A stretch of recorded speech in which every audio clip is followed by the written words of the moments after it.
Disney's newest live-action film, Jungle Cruise, based on their theme park ride, has just released in theaters and on Disney+. So today I thought it was time for me to stop and review Jungle Cruise. Hey everyone, SW Nation here, and welcome back to a brand new review here on the channel. Today I would like to stop and take the time to talk about Jungle Cruise. Going into this film, my expectations were very lowered, but after watching it, I gotta say I got some pretty great things to talk about. So please know that everything that I will say in this video is just my very own opinion, and you are free to comment down below. What did you think of Disney's newest live-action film, Jungle Cruise?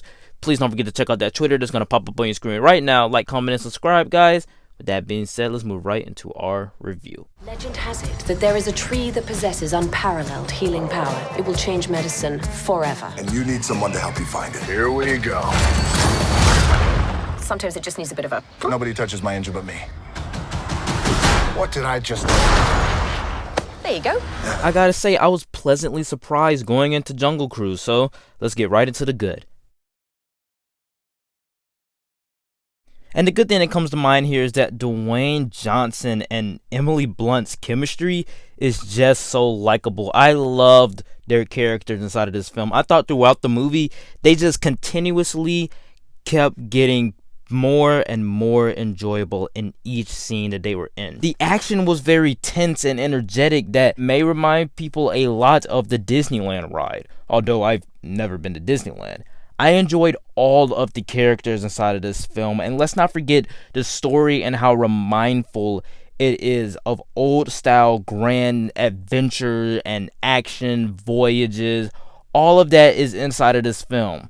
The lore and the epic scale of it all is very grand to me. It may seem like a low-key Jungle Cruise, as the name implies, but throughout the film, you learn different details. You learn different things about the lore of this world and how epic this MacGuffin actually is. The adventure of it all is so much fun to go on, and it's great that we finally have another fun and energetic adventure film like The Mummy or Pirates of the Caribbean. Also, going into a film like this with an actress like Emily Blunt, who is known for having a strong female appearance in movies, it's great to actually see both male and female kind of be dumb and be silly at the same time. So like, the female character is not always playing the straight character. She does have some silly parts inside of the film. I also love the music and the soundtrack of it. It reminds me of that adventure voyage in the time period that is in, the environment.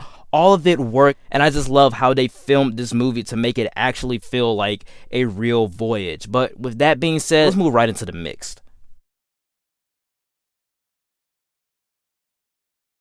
And the mixed thing that comes to mind here, I really don't have that many big problems for this film, except for the fact that it does feel a little bit more gimmicky. The jokes don't really land that well. They're very corny, and they make fun of the jokes that are inside of this film, so you can definitely tell that, yeah, the jokes weren't really that funny.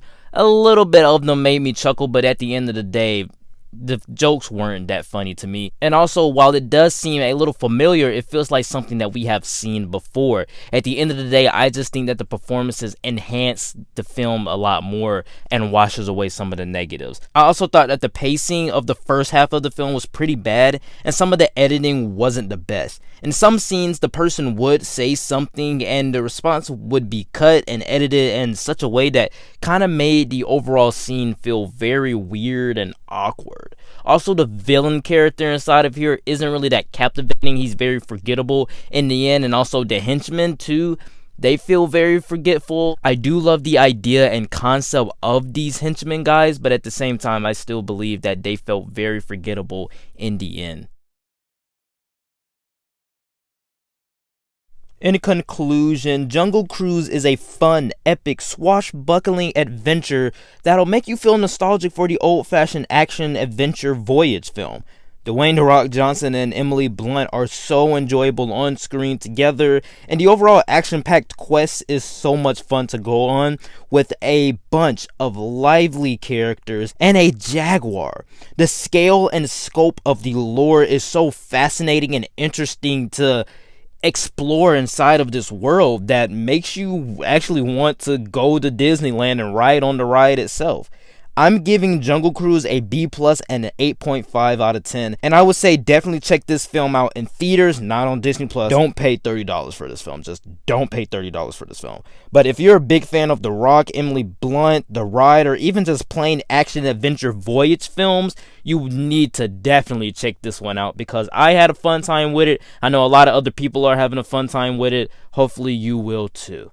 Alright guys, that was it for the review. Please know that everything that I did say in this video was just my very own opinion. You are free to comment down below. What did you think of Disney's newest live action film, Jungle Cruise? Where did you see it at? On Disney Plus or in theaters? Like, comment, and subscribe. Please don't forget to check out that Twitter. It's going to pop up on your screen right now. Don't forget to come back in the next couple of days because I am going to do a tier list ranking of the live action Disney films. I'm not going to do just a ranking. I'm going to do a tier list ranking because there are a lot of live action Disney films. So I'm going to add in the reimaginings and also films like Jungle Cruise and Mary Poppins Returns. Please don't forget to come back in the next couple of days for that tier list ranking. And with that being said, I will see you all next time. Peace.